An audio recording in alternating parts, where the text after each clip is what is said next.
is now joining us. Sudhanshu जी बहुत बहुत बधाई. बंगाल में it's a sweep. कमल खिल गया बंगाल में. 190 is the number that we are looking at right now. What would you attribute this to? परिवर्तन finally हो गया बंगाल में?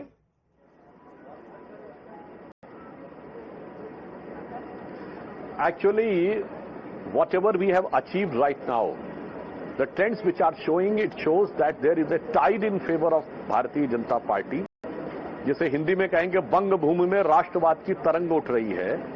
परंतु जब ये अंतिम परिणाम आएंगे तो ये तरंग का ज्वार सुनामी में बदलता हुआ दिखाई पड़ेगा. But what I would like to attribute, I will just remind you of two incidences. One, in 2014, after we got clear majority and in Uttar Pradesh we got 73 seats. At the time, Amit Shah ji has not become party president. In a closed door meeting, he has said that after the tumultuous victory of Uttar Pradesh, the next target is West Bengal. So it is 12 years planning and consistent work. Second example I would like to remind, after the victory of 2014, Shri Rajnath Singh ji told me, at the time he was Home Minister and Party President both, उन्होंने आके हमसे ये बात कही कि भाई पहली meeting हुई और उन्होंने कहा मोदी जी तो गजब हैं. इतनी बड़ी विक्ट्री के बाद सिर्फ ये बैठ के बात नहीं हो रही थी कि हमने जीत लिया, बड़ा भारी काम कर लिया. 2019 एंड ऑनवर्ड्स हम किन स्टेट्स में अपनी सीटें बढ़ा सकते हैं उसका पूरा road map of planning discuss हो रही थी. And 2 states were considered potential, that was Orissa and West Bengal. So of the last 12 years of consistent effort, planning of our top leadership, हमारे सैकड़ों कार्यकर्ताओं ने अपनी जान गंवाई है. They sacrifice their life, they have faced atrocities and still they have not wavered. And after subsequently in last several years, whosoever is working from here, whether it was Amit Malvi ji or Sunil Bansal ji, and at present the leadership of West Bengal, Shubhendu Adhikari ji, Samik Bhattacharya ji, जो हमारे previous president रहे, सुकांतो मजूमदार जी, दिलीप घोष जी, even Rahul Sinha के जमाने से भी हम लोग संघर्ष करते चले आ रहे थे. उन सारी चीजों में and last, this has been the free and fair election. Bengal has become habitual of witnessing the election which sees several murders. In 2018, there were 75 killings. For the first time, the election has been conducted peacefully without a single killing. So no violence, full transparency, complete CCTV coverage. So the people has got an opportunity. Even they made up their mind the last time, but this time they have come out and a decisive voting and a decisive mandate. और फिर मैं ये भी कहना चाहूंगा कि राष्ट्रवाद और विकास की गंगा गंगोत्री से प्रारंभ होती है उत्तराखंड, हरिद्वार के बाद उत्तर प्रदेश में आती है और संगम में उत्तर प्रदेश में जमुना जी से मिलती है, फिर बिहार आती है और वहां से गंगा सागर का एक पैच रह गया था. अब मैं कह सकता हूं गंगोत्री से गंगा सागर तक राष्ट्रवाद और विकास की अविरल गंगा बहती हुई दिखाई पड़ रही है. यह इन चुनावों का संकेत है. And one more thing I would like to say, if these results settle down in the present format, this is a third paradigm shift in Indian politics. First paradigm shift was 1991 when BJP got clear majority in Uttar Pradesh. That became the first state which was the epicenter of Muslim politics, where AMU is there, Deoband is there, Lucknow is there, and the entire Muslim mafia, Abu Salim, Chota Shakil, Mukhtar Ansari, Atiq Ahmed, all was there. But BJP formed the government not because of, not without their support, without their opposition. Second paradigm shift for 2002 Gujarat, that the entire ecosystem tried to fail out, and there's a term that the Hindutva lab will be dismantled. We won. Now this is the third paradigm shift, and it is giving a signal that if you go overboard, there is a established template of the opposition parties, which will be better to say in Hindi कि हिंदुओं को जात में लड़ाओ, मुसलमानों को sir पे चढ़ाओ, उसके बाद सत्ता पे कब्जा जमाओ, फिर परिवार के लिए पैसा कमाओ और फिर ज्यादा हो तो विदेश में घूम के आओ, 4 भारत विरोधियों से मिलकर आओ, उसके बाद 4 बयान देकर और यहां पर सुर्खियां बटोरो.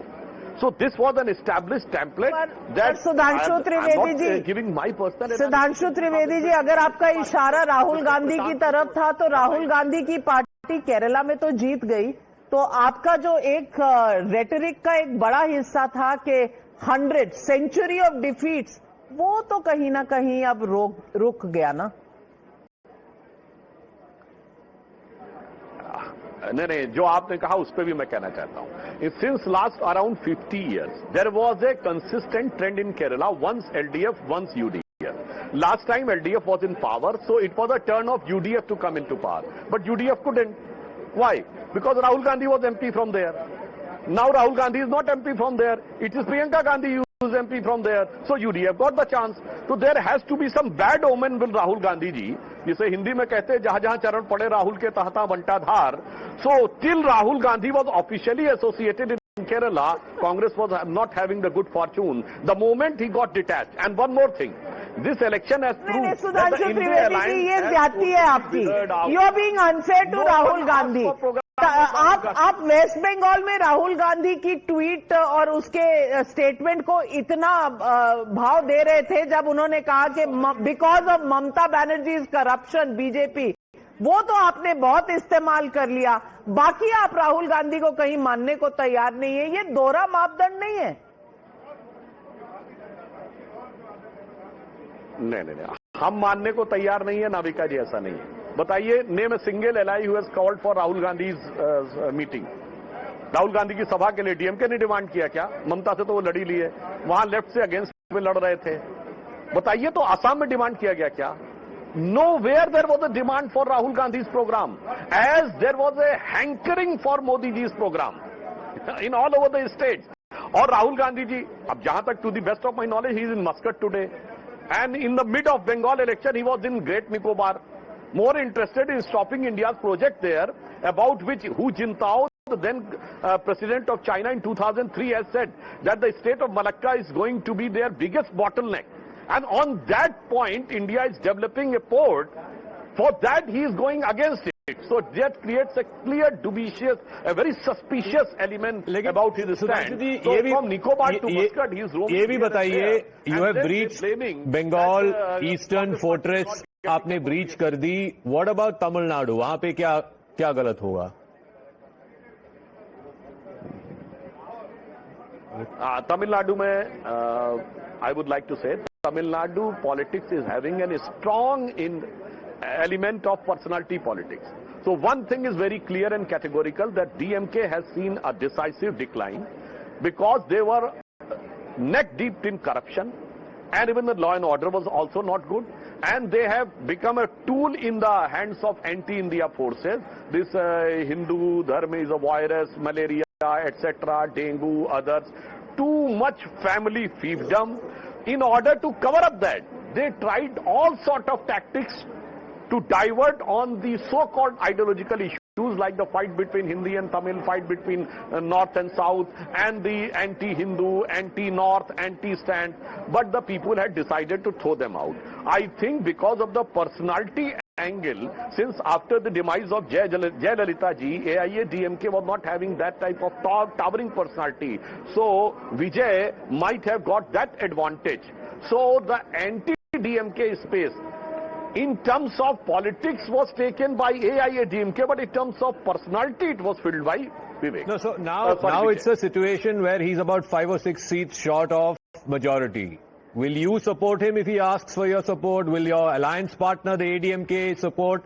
Because it looks like he has to get support from somewhere to form the next government.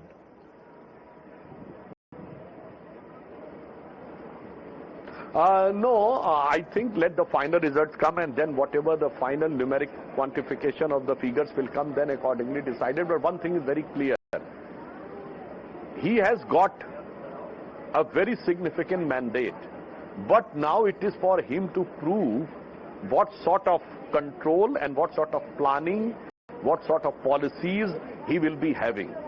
Because there are several examples in Indian politics that despite massive mandate, you must have a clear-cut planning background policy also. So it is too early to say anything.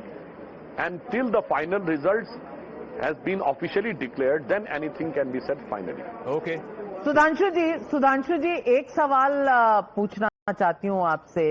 ये जो TV के ने वहां chief minister और deputy chief minister के बैस्टियंस को तमिलनाडु में breach कर दिया है, आपकी लड़ाई भवानीपुर पर अभी चल रही है.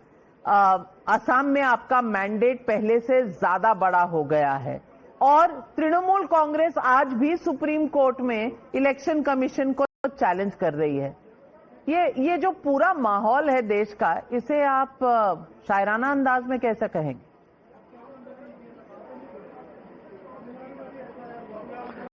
इसको मैं एक शेर में कहना चाहूंगा, those who were living in the paradise, or rather than, but it should not be worded, fool's paradise of 20th century, those clock has been stuck in 50-60 years back, that they will sail through anti-North campaign, they will sail through anti-Hindi campaign, they will sail through anti-India campaign. Rahul Gandhi has been mesmerized with caste divide, अगला पिछड़ा लड़ा देंगे और ये हो जाएगा वो हो जाएगा, an established template. In every Indian state, there is a Muslim population 10 to 12% to 30%. Get those chunk with an utter nefarious design of minority achievement. Then divide the Hindu society in caste and get a support of one or two castes. जिसे कहते हैं ना, हिंदुओं को जात में लड़ाओ और उसके बाद मुसलमानों को सर पे चढ़ाओ. This template they are still relying upon, but unfortunately the so-called secular template is not working. तो इसे शेर में कहना चाहूंगा कि ये जिस कश्ती पे सवार होकर इस दरिया को पार करना चाह रहे हैं, तो मैं इन दलों के लिए कहूंगा कि कश्ती भी नहीं बदली, दरिया भी नहीं बदला, पर इन डूबने वालों का जज्बा भी नहीं बदला है। शौक सफर ऐसा एक उम्र हुई हमने, मंजिल भी नहीं पाई, रास्ता भी नहीं बदला.